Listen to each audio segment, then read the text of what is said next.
Tonight in the program, international mega star in the red chair, Corey Hart. #1 records, sold out stadium tours.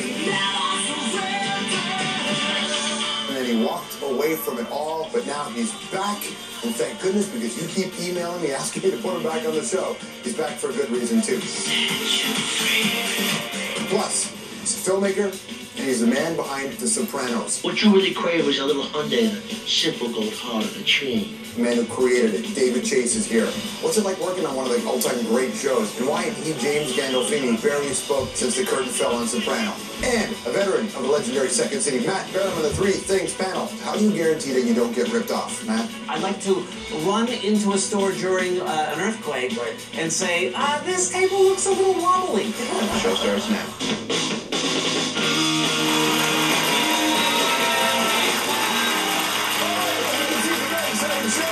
Let's begin with some holy literature from Canadiana. I wear my sunglasses at night so I can watch you wave, then breathe your starry lines. You know, he does it better than I do. Wear my sunglasses at night so I can watch you wave, then breathe your starry lines.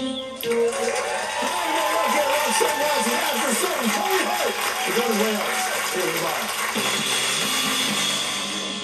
When he was in his mid-20s, Corey Hart was fully in his moment.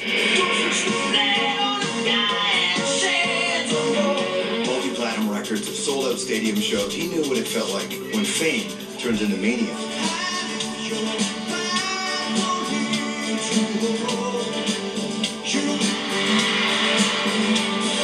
Fortunately, Corey survived the insanity, and in the mid-90s, he decided to step away from the spotlight to raise a family. So what brought him back? Well, a letter from a Canadian DJ named One Love, asking for permission to sample an obscure song, one that Corey had recorded back in 1988 called The Truth Will Set You Free.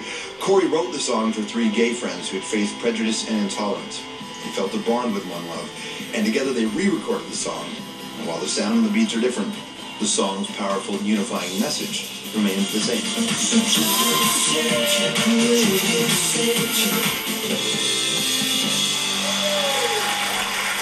So excited about this. Please welcome back to the show, Corey Hart.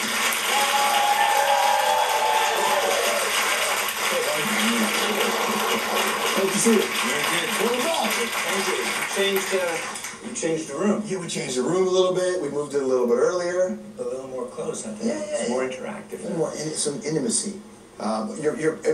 You're back in a way. Congratulations on this version of the song. Why let this song come out this way now? Wow. Well, it's a strange odyssey, actually, how this thing took shape. This song, the lyrics and the message in the song, I had written it, when I was 24, 25 years old, and it was written for the gay community. I had a couple of very close friends that were gay, and people that I cared about a great deal, and saw a lot of suffering and pain, and I wrote this song called Truth Will Set You Free. Never had the chance to talk about it because it was never a single. So when Paul Todd, this DJ that goes by the name of One Love, when he wrote me, it was like, man, this is my chance. What's that? That, I think it's from Barcelona, because I just flew in this Well, morning. you got off the plane, so it can't be illicit, because they would have found I that. think it's, it's Smint. Did they have them here in Canada? No. Is it good? You're going to break them. It's like that. No, it looks like cocaine or something. We'll just leave it there. Yeah, okay. So you have this... How can I know what cocaine looks like? Hey. You were famous in the 80s, bro. No, man. You had to have at least... You have to at least seen it in a bathroom once at a party. Let me tell you something. The first time I saw cocaine, I was 17. I was in Long Island, and I'm not going to give any more details about the artist, but Famous? super famous. And Male or female? And, man, hey. Rock star? Or I'm gonna get this down. Okay, carry on. No, yeah, don't get me in trouble.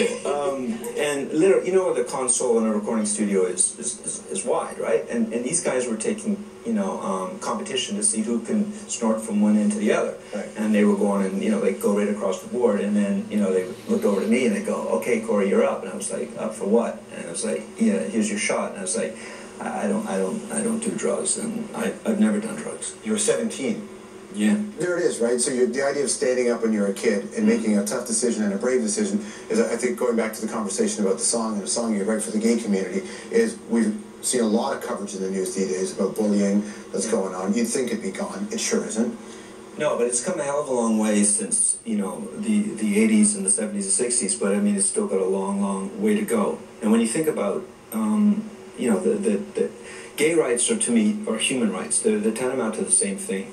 And you know, we got 75 countries, I mean, give or take a few, that it's death by, you know, punished by death. You know, if you, right. I mean, how can a government or how can a society dictate who we love? Right. I mean, I can't tell you who to love. You're going to love who you love. Right. And I don't understand, but since this song has come out, I've realized how sensitive it is to so many people and how strong opinions so many people have about Well, it. for most people, whether or not they want to admit it, it's tied completely to their own ignorance or religion. And sometimes that overlaps, right? You grew up in a strong Catholic community. I mean, just, you know, growing up in Quebec, it's a strong Catholic community. Did you ever experience that? I mean, I experienced homophobia just by being around a lot of musicians and close friends of mine well, actually, I can give you an example where I experienced it firsthand. Yeah, just being the youngest of 5 kids, my oldest brother was kind of on my case a lot because I was sensitive and I wanted to write songs, and he thought that I should be, you know, out there hitting home runs. And there's 20 years difference between us, and my parents split up, so he wasn't even living at home. But when he'd come around and see me, you know, he'd call me names, and you know, it was just unnecessary, painful, and hurtful. I mean, that's all I wanted to do as a kid. I wanted to write songs, and I wanted, you know, to motivate, I wanted to inspire, and I wanted to reach people. First song you wrote was Thank You, right? Yeah. Man, where do you get, you're like the KGB. Well, but don't mess with the Or the Russians. Mossad. Listen, whichever. Who were you saying thank you to? I was thanking the piano. Yeah. Because I wrote the song on the piano, and I was thanking the piano for giving me a song. Who's somebody you'd like to say thank you to now? My daughter for putting up for me. You know the worst part for Corey right now? His daughter's in the front row. His daughter, she's right over there. I bet you do not want to hear this conversation. No, and she's like, oh, please get me out of here. I wanted her up here with me because she's actually, we flew in this morning because she's never seen her dad perform. And it's actually... Never seen him perform? But listen, are you, like, you know, some kids are just really embarrassed when their dads do this sort of stuff. Are you excited or slightly embarrassed? She's excited. Thank you, Dante. Right answer. Thank you so much.